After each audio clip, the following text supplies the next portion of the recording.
how can I use the framework of doctrines, principles, and applications to something as simple as home teaching? Okay, let's use the framework just to think about home teaching as we begin, okay? So let's ask this question. If home teaching, brethren, is not working in a branch or in a ward, what do we normally do to fix it? Say it real loud. We switch partners or we... Yeah, we reorganize it again. Is that a doctrine, a principle, or an application? Applications. Right. The one I always remember is from when I was a student. And they had this program where you would bake a cake for your home teachers. And the incentive was that if you got there early in the month, the cake really tasted good. And if you got there at the end of the month, it was pretty nasty and moldy. So what is that? Is that a doctrine, a principle, or an application? It's an application. I know an application that will guarantee 100% home teaching in any unit of the church anywhere in the world. You get the biggest, strongest, meanest guy in the branch or in the ward to be the executive secretary. And he just scares the daylights out of everybody about doing their home teaching. And they say things like, if you do not have your home teaching done by the 15th of the month, I'm going to break your face. And so you do your home teaching because you don't want to have your face broken by this guy. Now, as soon as he's released, home teaching is in the tank. Or if he moves away, or something else happens. Now, all of those applications produce short-term results that are not sustained over time. And if you stop and think about your experience, most of the attempts to remedy home teaching are focused on different applications. Now, here's the question. What doctrines, what principles, if understood, would change the behavior of men who do not home teach? What would change their attitudes and behavior? I find this to be really quite simple. We complicate way too many things in living the gospel or in trying to oversee the programs of the church. I do not think there is one lazy man in the church who fails to home teach because I just don't want to. I'm too lazy.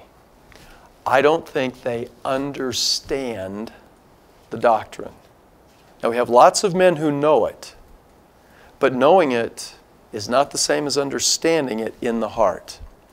When a man understands what it means to make a covenant with God and has received the oath and covenant of the Melchizedek priesthood, when a man understands the doctrine of home teaching,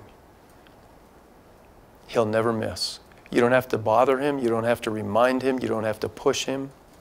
Therefore, if any of you or any men are not faithful home teachers, it's not because you don't know about it.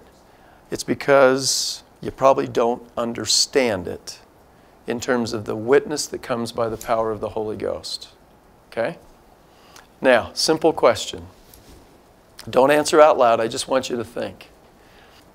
If I gave to each of you men a little piece of paper and said, jot down the doctrinal reason for home teaching. And if you can think of some scriptures that go along with it, do that too. Would we get the same answer from all of you, brethren? You all know they'd be terribly different. See, we don't even know the same thing, let alone understand it. Could I just suggest a simple phrase from the scriptures? The purpose of home teaching is to watch over, be with, and strengthen. That's why. What does doctrine answer? The question of why. Why do we do home teaching?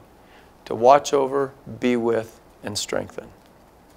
Now, if a man understands what it means to make a covenant and he understands that reason for home teaching, he's good to go. Not just know that.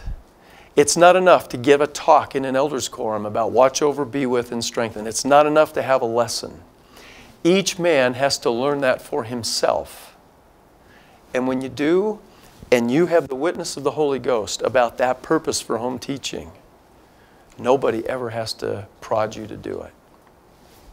So you have the plan of happiness, eternal progression, principle of love, the relatedness of watch over, be with, and strengthen, all of which are elements of the plan of happiness and the manifestation of love, reflected in the application of the program of home teaching. So, can you see how you begin to think about stuff? Instead of, okay, here's the challenge, here's what we'll do to fix it. Or let's come up with a nifty idea for this. You go right to the heart of the issue because the answers are always in the doctrine.